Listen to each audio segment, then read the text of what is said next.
operate in strictest secrecy at the cutting edge of Australia's defence. They're creative, unorthodox, and comfortable in chaos. For over 50 years, the Australian SAS has put their lives at risk, deep in enemy territory.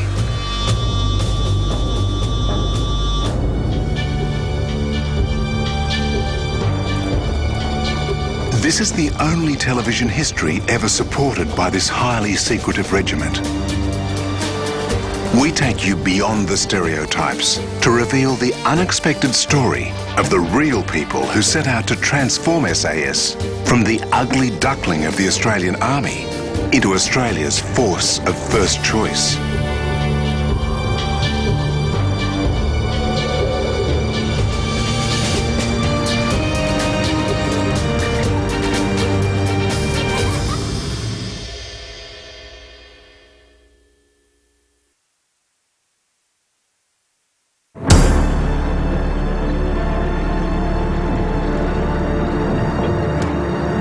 In 1966, the war against communist insurgency in Asia was spreading. To protect its alliance with America, Australia sent a task force to Vietnam. Its mission was to destroy communist influence in Phuoc Tuy province. An SAS squadron would watch the back of this small outnumbered task force and try to locate the elusive VC guerrillas for task force attack. SAS would also engage in counter-revolutionary warfare. Their strategy would be to make the jungle unsafe for the Viet Cong. SAS would use the guerrillas' own tactics against them. On receiving the warning order that we were going on patrol, and that could occur anywhere between 1 and 4 or 5 days, on receiving that warning order, you would cease shaving, showering, etc. You would wear the same clothes. So by the time you were ready to be deployed or inserted into the patrol area, you had lost any cosmetic or artificial fragrance whatsoever. So you fitted into the environment. Living in the jungle is not necessarily the most pleasant experience. There were a fair number of poisonous snakes, ranging from cobras to bamboo vipers and a snake that's very similar to a death adder, scorpions, spiders. At night, the snakes would come down out of the trees to hunt, out of the bamboo, and you'd hear them hit the ground in a series of dull plops. The jungle had long been the VC's safe haven, but to SAS, the jungle was neutral. SAS patrols became adept at camouflage. One trooper was hiding by a track, and a Viet Cong urinated on him without seeing him. He said later that communist urine and capitalist urine tasted the same.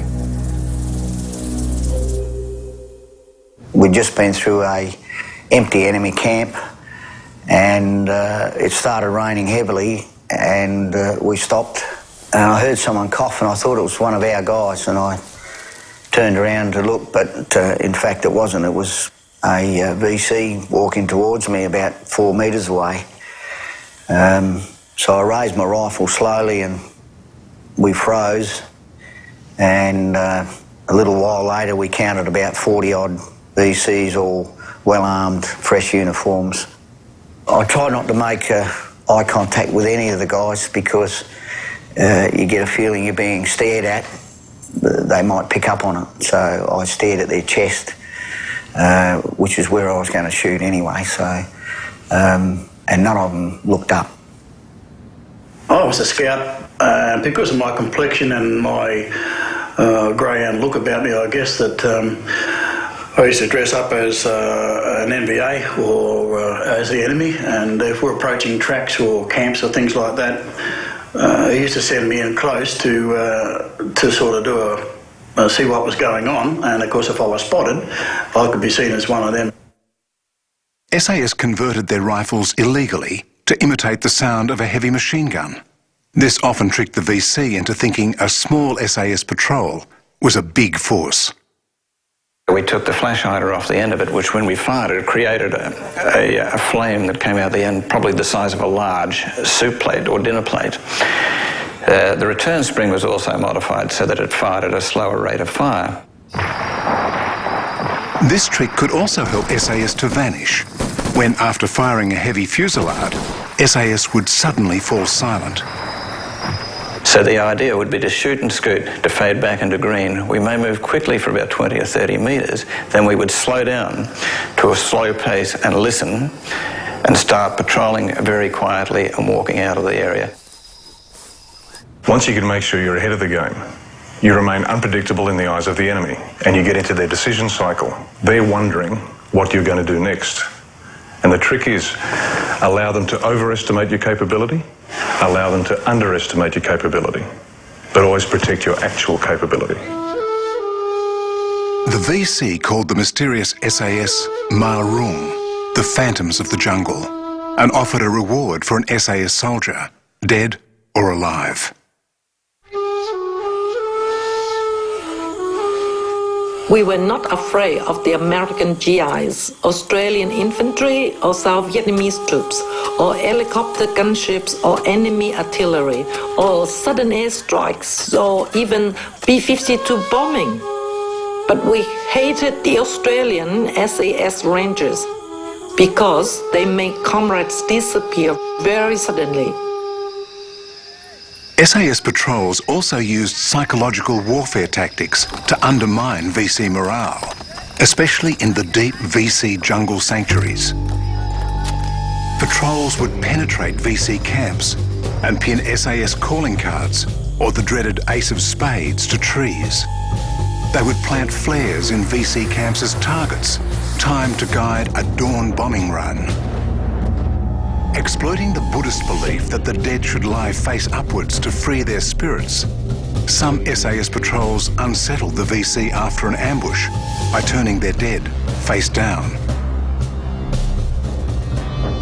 SAS even infiltrated active VC camps. We decided to go in with the whole patrol and stay inside. On the second day, you wouldn't believe it, we're camped inside, the five of us, and a bloke came out to chop a tree down. And as he's chopping the tree down, it was obvious that was going to fall on the patrol. And he's chopping this tree. And I can remember the scout saying, because he had a silent Sterling, we'll get rid of him, because he's going to chop the tree down on top of us and then we're going to be in trouble. And we had to get out of there. Came back in and we got rid of the camp.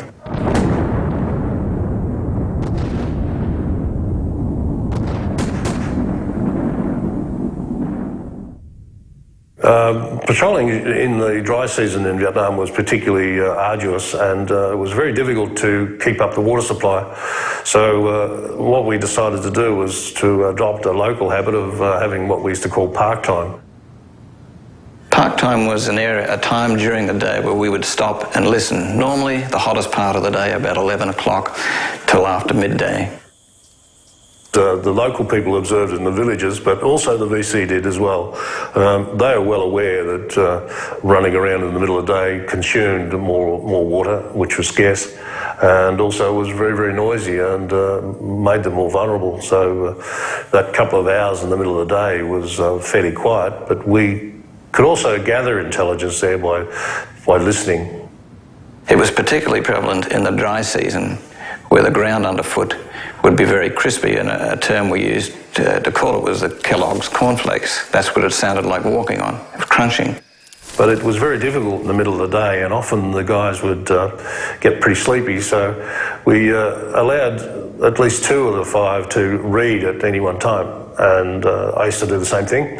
I was studying at that particular time, and I was trying to read Macbeth, so I used to take it out in the jungle so there wouldn't be any distractions. Quite a few of the chaps were quite convinced it was the ultimate pornography book, and they're always trying to borrow it from me. A soldier could be wet for a fortnight from rain or perspiration. Underwear was a no-no. Even boxer shorts could be a problem. Instead, several pairs of pantyhose kept out the cold and the leeches. And one would never take their boots off because you never knew in Vietnam you could be jumped at any stage. It was a lot better to carry a bladder down the shirt because of the noise from water bottles in the jungle. Things like carrying machetes and big knives were hopeless over there, where a pair of secateurs was a hell of a lot better. All of us had a wrist compass. I carried possibly in excess of 200 rounds. On the weapon I had a 30-round magazine.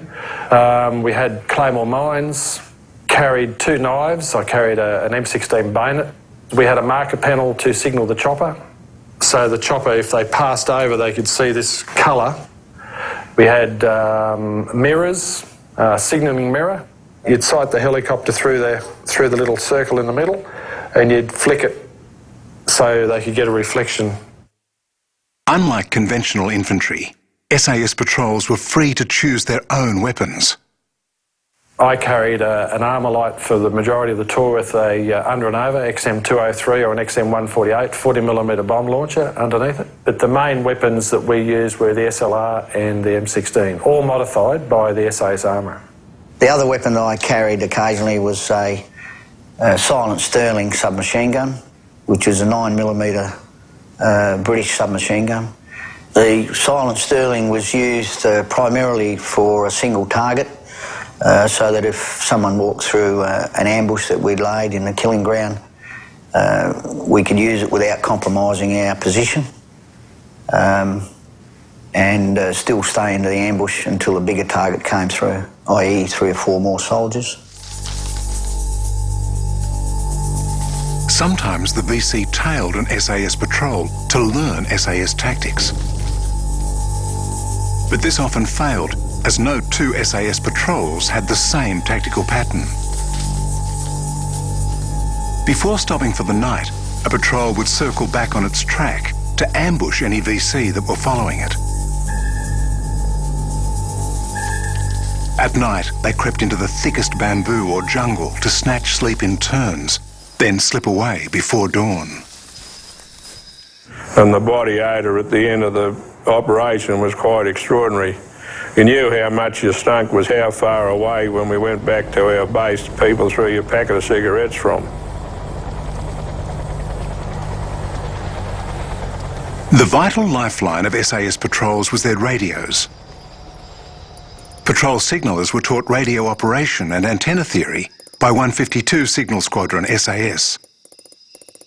1526 Squadron has gone away with every commitment that SAS ever made, and sometimes twice as often as the Sabre squadrons, making it the most experienced squadron within the regiment. SAS signallers used Morse code with one-time code pads. Because each unique cipher was used only once, SAS codes couldn't be broken. The one-time code pad is regarded as the holy grail of cryptography. SAS reports of VC were always very thorough. Observed 47 VC in groups moving west on track. North Vietnamese soldier in pressed khaki uniform with full webbing equipment. 1 French submachine gun, 2 Thompson submachine guns, 1 wireless. Light fire team called and engaged the enemy.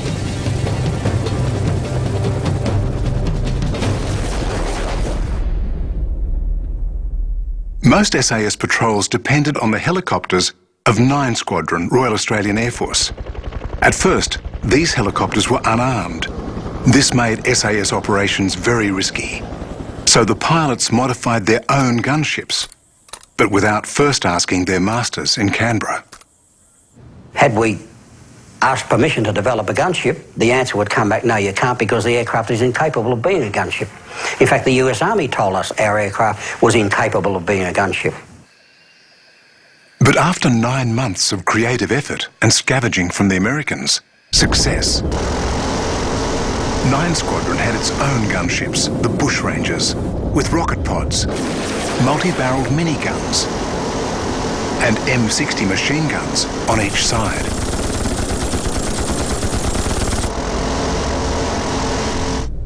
To insert a SAS patrol, we would use 5 aircraft. The SAS patrol would be on 1 aircraft. There would be a command aircraft, there would be a spare aircraft, and there'd be a pair of gunships. The troops boarding the helicopter, and they would go in a helicopter called the slick ship. The helicopter would just fall out of the sky to treetop level. You would just fly at treetop level, sometimes hitting the tops of the trees and ripping your greens if you were sitting in the door with your feet hanging out. It was the wildest ride of your life. The hair stood up on the back of your neck. It was better than anything you'll ever find at Wonderworld or Disneyland or anywhere else. What a ride. Just fantastic. To move out onto those skids and to just run into the bush, and you were running into a barrier. Here we were being dropped off in the middle of nowhere in enemy territory and running into a scrub line.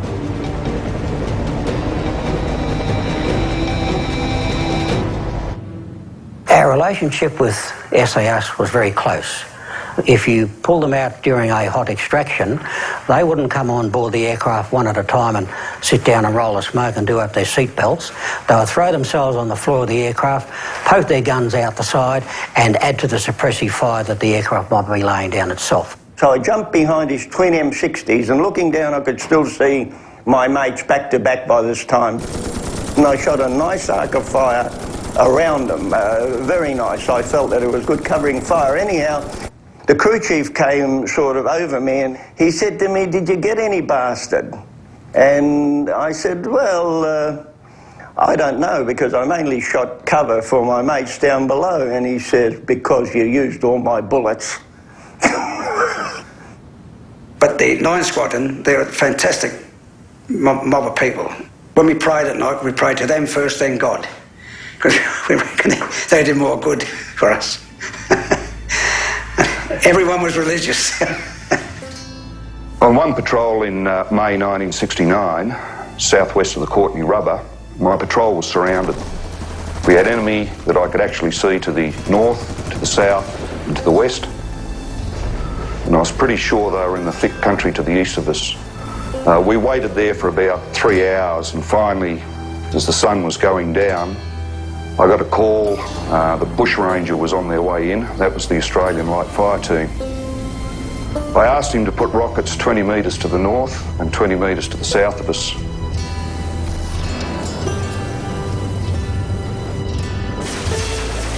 After the rockets came in, a lone helicopter came across the top of the trees and dropped 4 ropes to us. Both door gunners were firing, we were firing. We hooked onto the ropes and we came out and there was tracer absolutely going everywhere. We could see the enemy firing at us as we were pulled up through the trees. And I've got to say that my patrol owes its life to that very gallant pilot in 9th Squadron.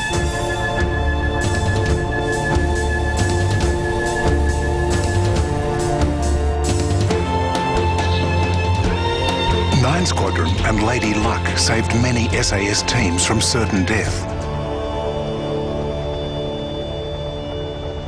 Some troopers felt that a well-armed SAS patrol could take on the whole world. And as 1967 ended, SAS were winning their guerrilla war against the VC. But at this time, the Viet Cong High Command was preparing a very violent New Year's surprise party for America and her allies.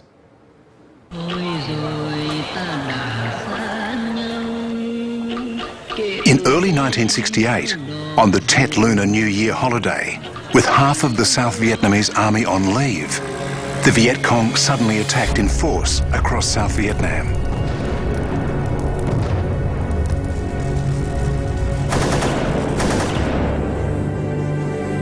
Until now, American television had been portraying the Vietnam War as a success. But in fact, American and South Vietnamese forces were failing badly against the formidable Viet Cong guerrillas.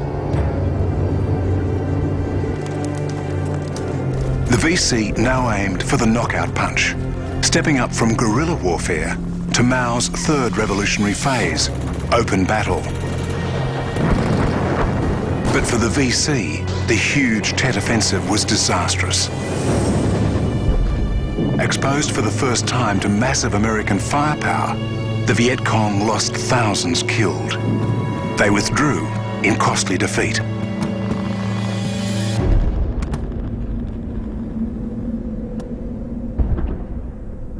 Really, the Allies won the Tet. They won Tet. The Viet Cong were virtually expended. It was a gamble that didn't pay off for them, but the media won the battle for them. Awful sick of it. I'll be so glad to go home. You think it's worth it? Yeah, I don't know. They say we're fighting for something. I don't know. Media coverage of Tet deeply shocked Americans. This Saigon police chief appears utterly brutal. But viewers weren't told that the VC had just butchered his close friend's wife and children. Such decontextualized images in this first televised war in history eroded public support for the war. This decisive semiotic defeat of America by its own media transformed public opinion. Once believing the war was all but won, they now saw it as all but lost.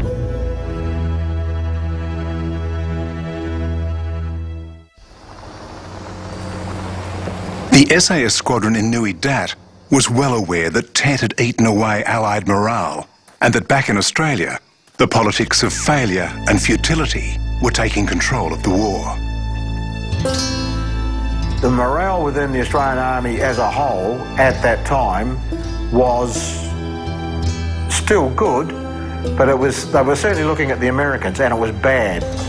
The United States Army, I think it was being said that the United States entered Vietnam with a good army and came out of it with a bad one.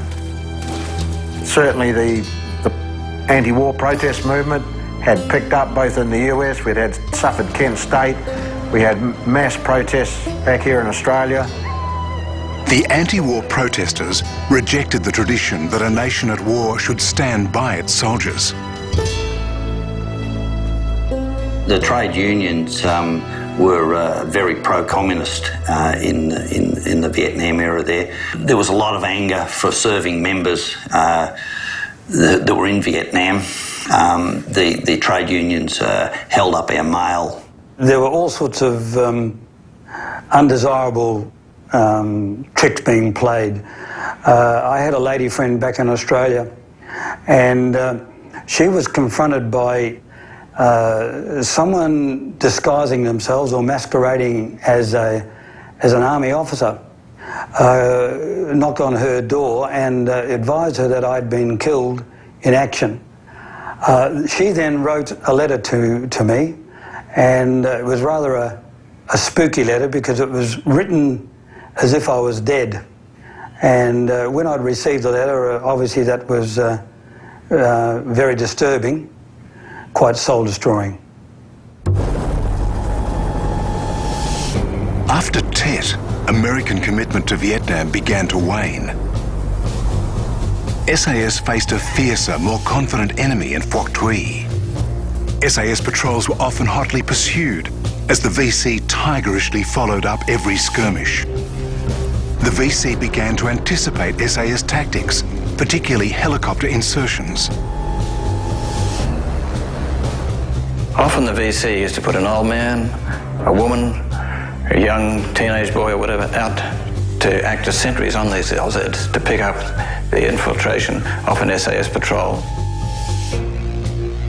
This forced SAS into many more hot extractions, where patrols would have to call for rescue after only a few minutes on the ground, a huge cost in effort and expensive flying hours. So SAS tried deception. They would leapfrog their helicopter to several landing zones, trying to confuse VC sentries. SAS also used fake extractions. The patrol would leap onto the helicopter, close the door, then jump out the other side. But the VC were not an enemy that was easily fooled. SAS patrolled without let-up, reporting many VC units using the jungle tracks. But too often, the task force failed to take follow-up action. Yeah, we used to suffer fairly heavily from the battalions saying, oh, bum drum SAS, because they'd be deployed to find what we'd found. And of course, the time between reporting and their deploying to find it could be anything up to 3 months. Well, the enemy hasn't stayed around for that amount of time. He's moved on. He was always a fluid enemy.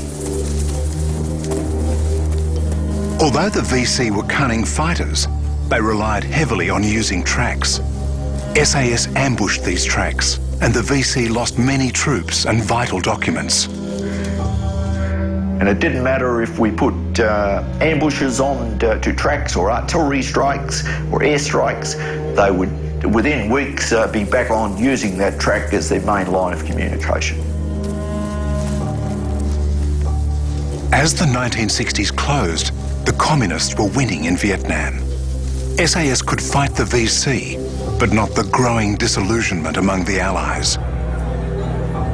As Vietnam deteriorated, SAS was about to undergo the most severe test yet of its morale and integrity.